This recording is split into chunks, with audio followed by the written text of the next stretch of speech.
Hi guys, welcome to JK Exam Cracker. My name is Anshika, your chemistry mentor. Students, जैसे कि आप जानते हैं कि अभी एग्ज़ाम जो है दैट इज़ वेरी नियर और अभी हमारे सभी कोर्सेज़ का जो है, सभी मॉड्यूल्स का जो है MCQs सीरीज़ जो है वो स्टार्ट हो चुकी है for 15 days and I believe आपके लिए वो काफ़ी यूज़फुल है.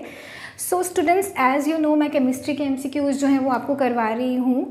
सो guys, before we move for the another set of MCQs, एक बात मैं आप लोगों के साथ शेयर करना चाहूँगी. जो लास्ट वीडियो था केमिस्ट्री में MCQs का, that has been removed from the playlist. अगर आपने नोटिस किया होगा तो बेसिकली उसमें कुछ एरर्स थे, तो इसीलिए उसको अगेन कंपाइल किया जा रहा है. तो स्टूडेंट्स, वो जैसे ही कंपाइल हो जाती है एक प्रोडक्टिव वे में, वो दोबारा से आप लोगों के लिए अपलोड कर दी जाएगी. ठीक है, टिल द टाइम हम आज के MCQs जो है वो कवर करते हैं. बिफोर आई स्टार्ट डिस्कसिंग, आप इनका एक बड़ी स्क्रीनशॉट लेकर इसको खुद से अटेम्प्ट कीजिए.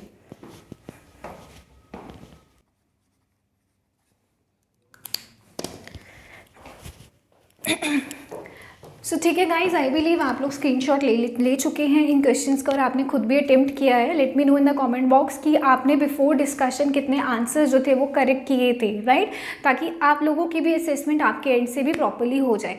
ठीक है, तो हम डिस्कस करते हैं वन बाय वन क्वेश्चंस को. हमारा फर्स्ट क्वेश्चन जो है that says gases are compressible because of.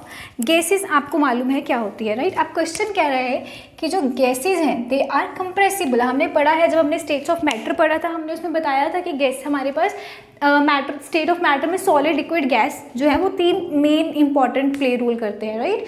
तो हमारी गैसेज कंप्रेसिबल हैं, ये भी डिस्कस हुआ था. अब वो क्यों हैं गैसेज पार्टिकल्स जो हैं दे आर कंप्रेसिबल? वाई?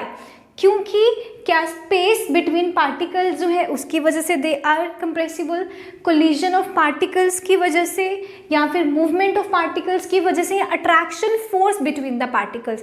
क्या रीज़न है जिसकी वजह से गैसेज जो है वो कंप्रेसिबल है? दे कैन बी कंप्रेस्ड, राइट. क्यों कंप्रेस किया जा सकता है गैसेज को? गाइज, इसका जो हमारा आंसर रहेगा that will B because of space between particles.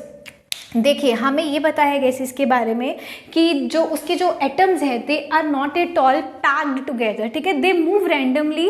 ऐसा कुछ नहीं है कि वो एकदम क्लोजली पैक होते हैं, राइट. तो इसका मतलब they have a lot of space among them. So that's the only reason they can be compressed because of the space between the particles. The particles of the gases have a huge space among them, that's why they can be compressed, right.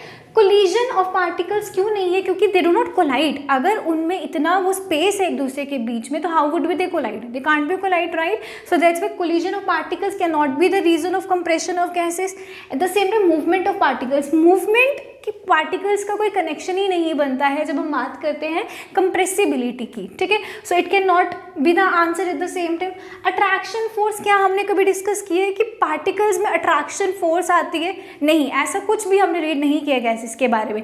So they are compressible because of the lot of space between the particles of the same particular gas.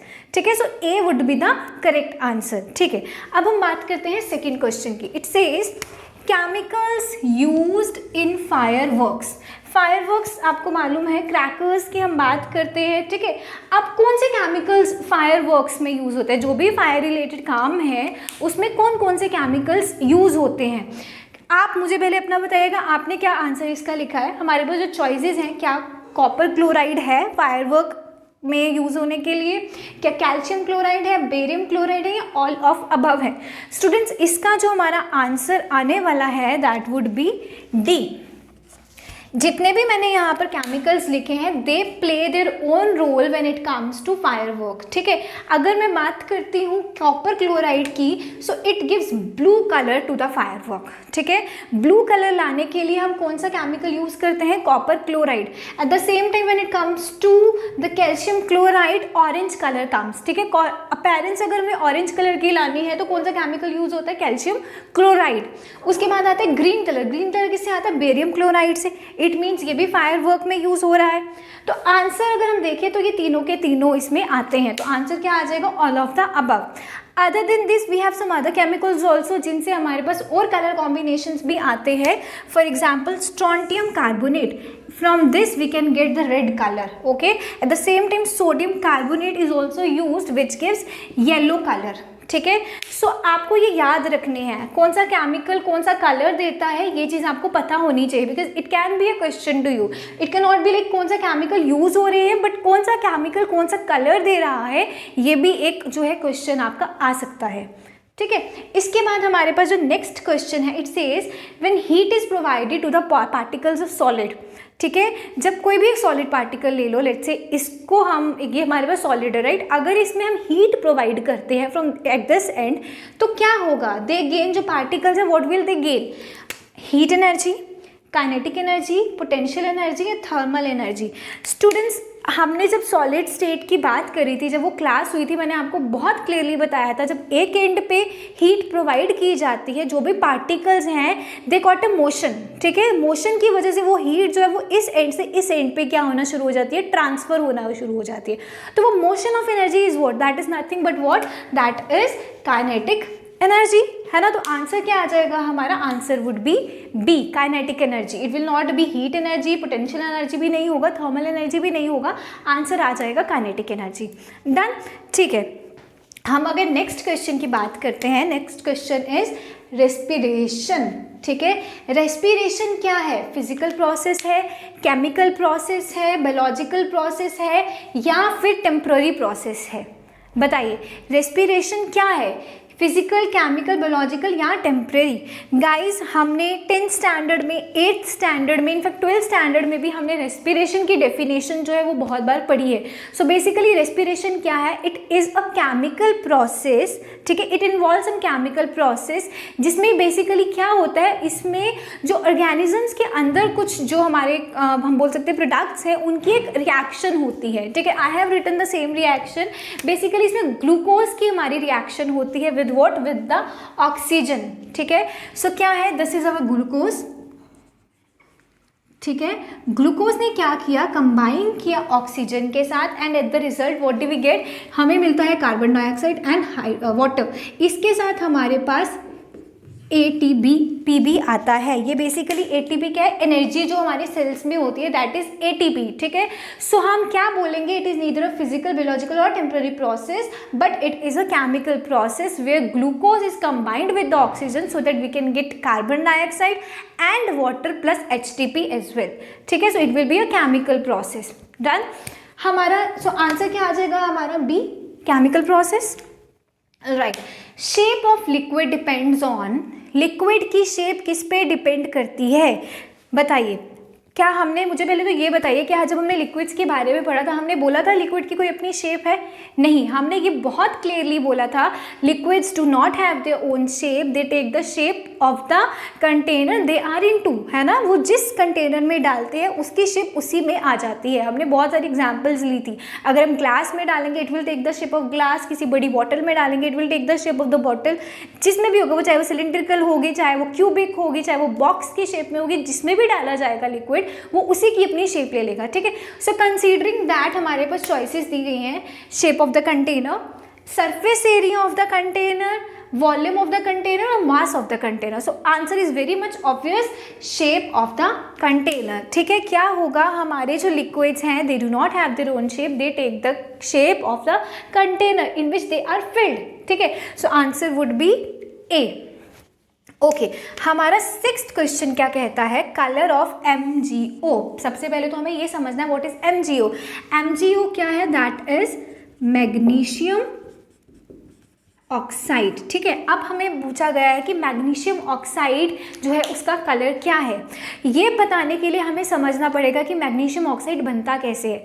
When magnesium comes in the contact of air which is oxygen we get magnesium oxide. हमें ये पता है the reaction is also given here, Mg+O2 gives MgO, ठीक है। अब जो MgO है ये बेसिकली क्या है, दैट इज नथिंग बट ऐश, यानी कि MgO जो ऐश बना रहा है, जो MgO एक जो ऐश है उसका कलर क्या है, वाइट, ब्लू, ग्रीन और पिंक। कौन सा कलर है इसका, इसका आंसर है वाइट, ठीक है। MgO is white in colour, basically that is an ash, ठीक है। जो MgO होगा ये वाइट कलर में होगा, ये बेसिकली है क्या है, ये एक ऐश है। तो answer would be A. Clear है, okay. Moving towards the 7th question. हमारा 7th क्वेश्चन कहता है वुड इज अल्कीन, फिर अल्केन, कोल और फ्यूल। मुझे लगता है ये आप लोगों को पता होगा क्वेश्चन कि वुड क्या है, अल्कीन है, अल्केन है, कोल है या फ्यूल है। So I believe most of you people know the answer and the answer is D, fuel. ठीक है, बेसिकली वुड क्या है, एक फ्यूल है ना, हम इसको यूज़ करते हैं फायर के लिए, बहुत सारी चीज़ों के लिए। तो हमारा वो जो आंसर है इसका वो आ जाएगा फ्यूल। ठीक है, अब हम ये तो बोल रहे हैं वुड, लेकिन वुड क्या है, इसको काफ़ी तरीक़ों से यूज़ किया जाता है as a fuel. For example इसको फायर वुड की तरह यूज़ किया जा सकता है, चारकोल की तरह यूज़ किया, शीट्स की फॉर्म में इसको यूज़ किया जाता है, या फिर छोटे छोटे क्यूब्स की फॉर्म में भी जो है हम इसको यूज़ कर सकते हैं एज अ फ्यूल। तो आंसर क्या है, वुड क्या है, this is a fuel, so answer would be D.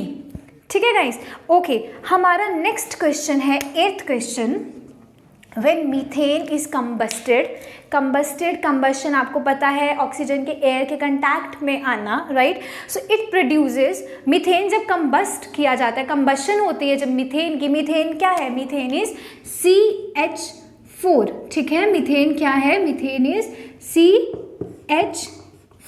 तो बोला जा रहा है मीथेन की जब कंबशन होती है इट प्रोड्यूसेस, क्या मिलता है।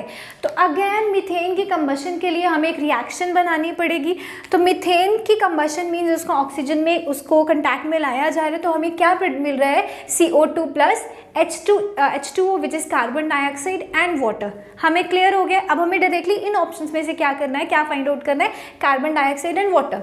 कहाँ पर है, CO2 एंड वाटर, ये आंसर हो जाएगा। Carbon dioxide and hydrogen, no.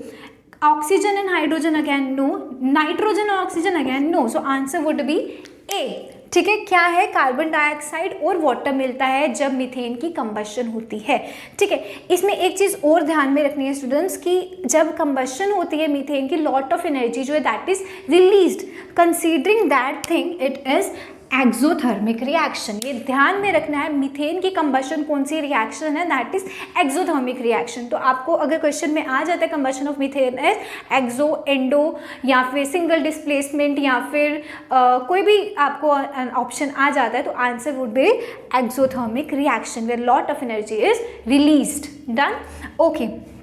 हमारा नेक्स्ट क्वेश्चन 9th क्वेश्चन कहता है if there is lack of nitrogen in soil, अगर एक पर्टिकुलर सॉइल में नाइट्रोजन नहीं है, प्लांट्स विल टर्न, प्लांट्स का क्या होगा। ठीक है, अब नाइट्रोजन सॉइल में है, वो किस फॉर्म में, एज अ फर्टिलाइजर। हम यही बोलते हैं ना कि फर्टिलाइजर जो है वो हम केमिकल को एक पर्टिकुलर सॉइल को अगर हम कोई फर्टिलाइजर दे रहे हैं विच मीन्स हम उसको नाइट्रोजन प्रोवाइड कर रहे हैं। अब अगर सॉइल में नाइट्रोजन नहीं है तो क्या होगा, क्या प्लांट्स जो है will they turn into red colour और ऑरेंज कलर, ब्लू कलर और to be stunted. To be stunted means उनकी ग्रोथ जो है वो रुक जाएगी, दे विल टर्न वीक। क्या आंसर होगा इसका, नेचुरली अगर पर्टिकुलर सॉइल में नाइट्रोजन नहीं है, उसको प्रॉपर फूड नहीं मिल रहा है, हम यही बोलेंगे ना, फर्टिलाइजर्स बेसिकली क्या है, सॉइल का फूड है, उसको अगर वो नहीं मिल रहा है तो क्या होगा, हमारा जो प्लांट है उसकी ग्रोथ रुक जाएगी, वो वीक हो जाएगा। तो आंसर क्या आ जाएगा, आंसर आ जाएगा D, to be stunted. Plants जो है, प्लांट्स टर्न इनटू स्टंटेड, वो स्टंट हो जाएगी उनकी ग्रोथ, वो रुक जाएगी, they will stop growing. Okay, so answer would be D if there is lack of nitrogen in the soil. Clear है, ओके। हमारा नेक्स्ट क्वेश्चन 10th क्वेश्चन क्या कहता है, when state of matter, okay, state of matter, solid, liquid, gases. ठीक है, when state of matter is changed from liquid to gas, अगर solid जो है, लिक्विड जो है वो गैस स्टेट में चेंज होता है, कौन सा प्रोसेस है, what the process is called as, is it melting, freezing, boiling, condensation, कौन सा प्रोसेस है। हमने ये बहुत अच्छे से डिस्कस किया है। मेल्टिंग प्रोसेस क्या है, when solid converts into liquid. Freezing process है जब लिक्विड जो है वो सॉलिड में कन्वर्ट हो जाता है। बॉइलिंग प्रोसेस है जब लिक्विड क्या होता है, वेपर्स की फॉर्म में गैशियस फॉर्म में कन्वर्ट हो जाता है। ठीक है, और कंडेंसेशन क्या है, जब गैस जो है अगेन किस में कन्वर्ट हो जाती है, लिक्विड में कन्वर्ट हो जाती है। अब moving to the question again, liquid से गैस बनानी है। ठीक है, लिक्विड को जब हम बॉइल करते जाएंगे तो क्या होगा, वो गैस में कन्वर्ट हो जाएगा। सो आंसर क्या आ जाएगा, boiling. The process of converting liquid into gas is boiling. So हमारा आंसर जो है वो क्या आ जाएगा, where that will be C, boiling process. ठीक है, देखिए इस एक क्वेश्चन में ही हमारे 4 क्वेश्चंस निकल गए हैं, क्योंकि it's not about boiling only, it the question can be related to melting, freezing, condensation also. ठीक है, तो इनमें से कोई भी क्वेश्चन आ सकता है। अगेन मैंने अभी उस दिन में आपको यही बात बोली थी कि क्वेश्चन चाहे 10 होंगे लेकिन उसके 4 हमारे क्या हैं, ऑप्शंस है, उन 4 ऑप्शंस के अलग ही अपने अपने इंडिविजुअली क्वेश्चंस बनते हैं। तो अकॉर्डिंगली ही हमने डिस्कस किया है इसको। अब ये वाले जो है आपको इससे और ज़्यादा क्वेश्चंस मिल गए हैं, ठीक है। सो इसी के साथ आज हमारे पास 10 क्वेश्चंस थे, आज हमने कंप्लीट कर दिए 10 क्वेश्चंस। अब नेक्स्ट वीडियो में अगेन हम 10 क्वेश्चंस को करेंगे। टिल द टाइम इन क्वेश्चन से related guys if you have any doubt let me know in the comment box. हम उसी अकॉर्डिंगली उसको before uploading the new video हम उस चीज़ को डिस्कस कर लेंगे, ठीक है। So till the time bye bye, thank you, stay safe.